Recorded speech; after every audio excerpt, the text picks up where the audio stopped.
Hello and welcome to day 2 of the Longines Global Champions Tour, the final leg here in Doha at Al Shakab. Well, it's all building up towards that final Grand Prix of the season, which will decide the final championship series. Over €1 million up for grabs, and the lion's share of that going to our winning combination. But that's certainly been the focus of the week here in Doha. But we had the first of 2 international 5-star competitions yesterday. The first was a 2-phase competition, and then a fantastic jump-off last night. The first of the winners was Juan Carlos Garcia of Italy, with a very good ride indeed, wasn't it, to start us off. But that was really, that first competition, about getting those horses in that arena under competition conditions. Absolutely. Juan Carlos Garcia on his fast bowling, and he has to be really fast because he even beat Roger Boston, Castelforbes Cosma, and Johannes Eining with his very blood-type Cayenne by Cornado Bolensky came in third. Johannes Eining, brother of Marcus Eining, of course, from Germany.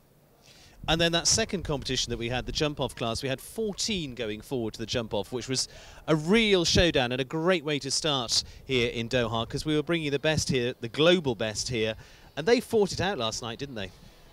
That was a small Grand Prix already. If you see how much effort they put into their jump-off rounds, it was amazing to see with Jan Constant van Pasen with a very good round, Harry Smolders as always, but the round that Patrice Delaveau gave away, that was mind-blowing. Yes, Patrice Delaveau finishing on top with Carreño HDC, and it really was. Harry Smolders was right in the lead with 1 left to go, and it looked as though Harry could take the title last night. Well, it was actually 0.28 of a second time difference between Smolders and Delaveau.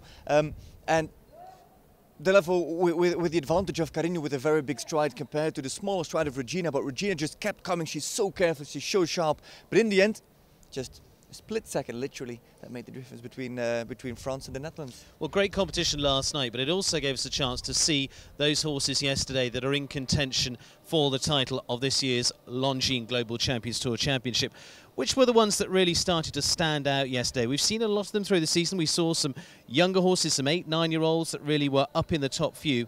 How did that all come forward for you?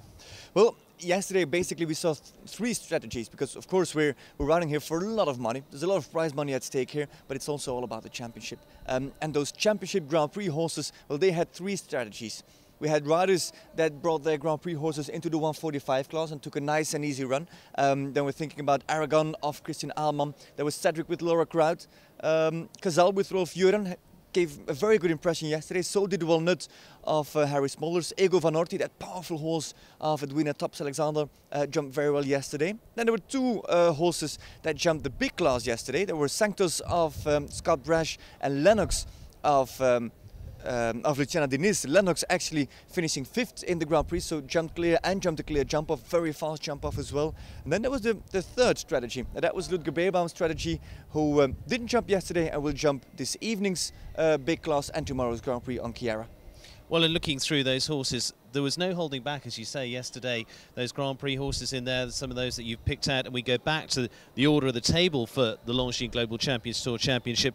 8 in contention that are here, 9 overall that were in contention overall. Laura Kraut at the top of the table on 187. Christian Ahlmann, as we saw yesterday, 185 his score, and Edwina Tops Alexander 181. All 3 of those with horses here that could really achieve the big championship. Absolutely. Cedric Aragon, who won the World Cup in Lyon, and Ego van Orti, who's jumping better and better, who's turning out to be a really big hope for the future. It's not Ito, not yet, but he could become it. Well, it's certainly looking very interesting indeed. As we get underway with day 2, we've got lots of competition to come with our 5-star competition, the jump-off here tonight, all open and all leading towards that final Grand Prix of the series. Join us for the final legs of the Longines Global Champions Tour.